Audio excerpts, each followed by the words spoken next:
So we'll start by taking a look at double integrals. If you haven't watched the other video based upon the Maple document double integrals and volumes, you need to do that first. So the basic idea of integrating is to think of things as being constants that normally we wouldn't think of as being constants. For example, here we're integrating with respect to x. And so x is our variable that we're interested in, meaning the y is not a variable. So we've got to learn to see the y just like we see the 2. It's a constant. We keep the constants and do the rules on the variables. Now the other issue is the constant of integration. And the constant of integration, when we're integrating with respect to x, can be some function of y. So we write that as c parentheses y. Now that could also contain regular numbers.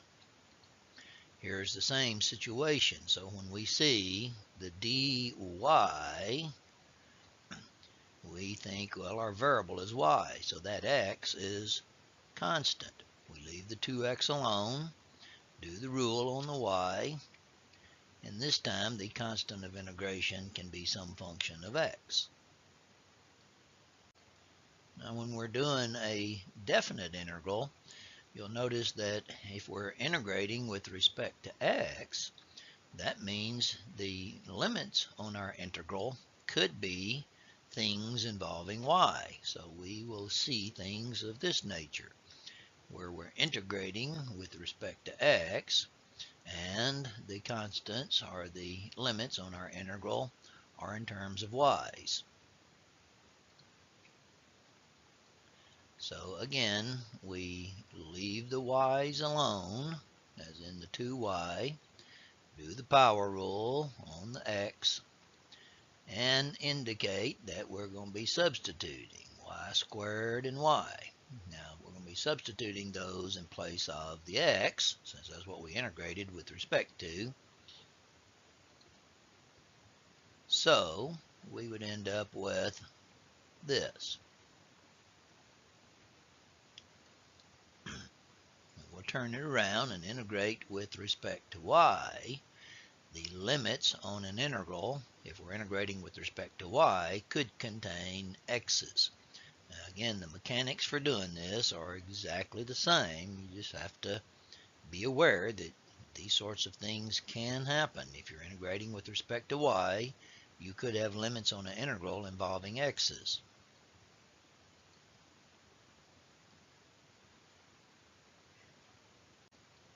Now here we're going to take the result of the integral that we did in the beginning, and then we're going to integrate that with respect to y. And so this is how we end up with double integrals.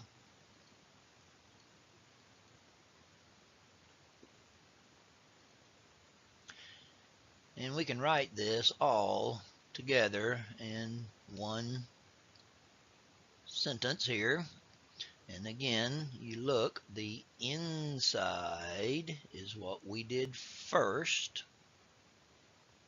Then we took that result and integrated with respect to y. So here's how that would look with a problem.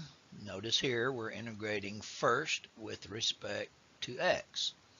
So we'll do the integral with respect to x. Now the integral of 2 would be 2x. The integral of 3x squared would be 3x cubed over 3. Now the integral of any constant with respect to x would be the constant times x. So that would be a y squared x.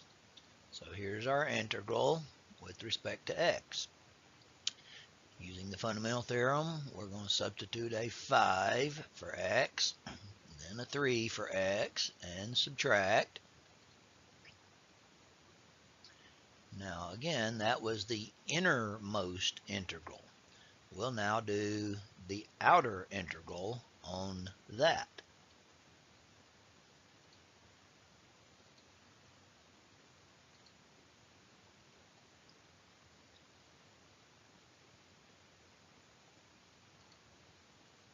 It shouldn't be a big surprise that we could type all of that into a TI-89.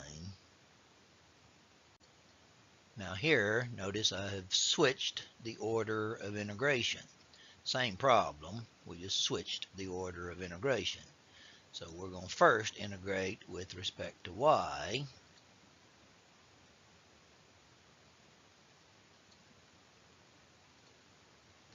Then we'll take that result and integrate with respect to x.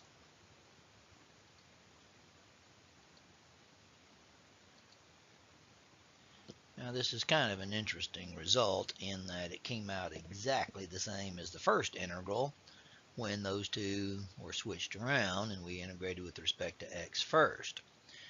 I want you to think about when that will occur and maybe when it won't occur, if there is a time. However, again, we could have typed that into our calculator.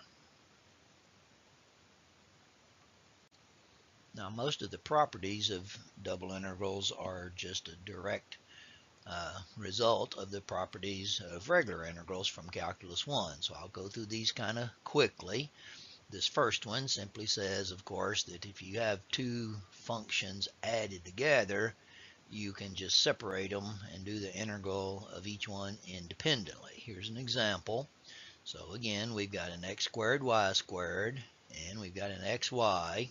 We can split that apart and just do the integral of each one of those individually. Now, I won't take the time to do this by hand. You can slow it down and watch it if you need to.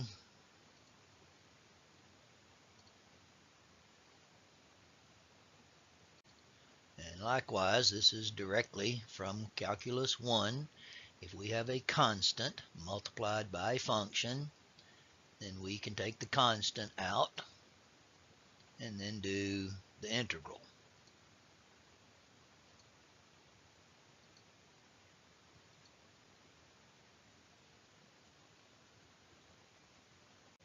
Now this is very similar to the property that we learned in Calculus 1 in the single dimension, but here in two dimensions, all it's saying is if you're integrating over a particular region called R, and if that region is nothing more than the combination of the regions S and T, then you can split it apart and do the integral over each region.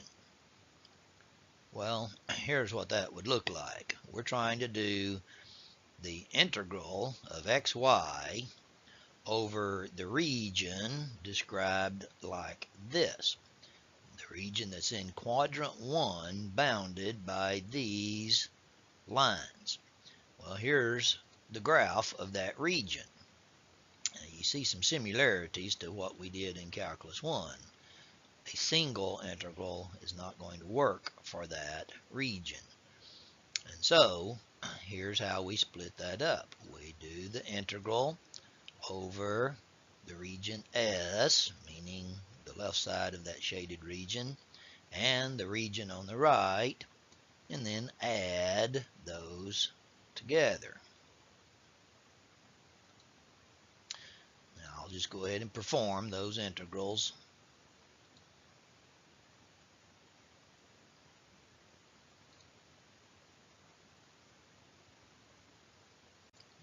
Now this final property is actually the only new one of the bunch, so let's take a look at what this property is saying. So we're doing an integral of some function of x and y. That function of x and y can be described as a function of x and a function of y multiplied together.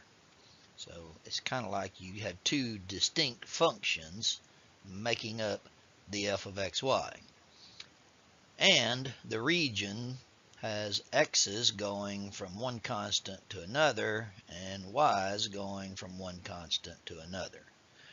Now, here's an example of what we're looking at.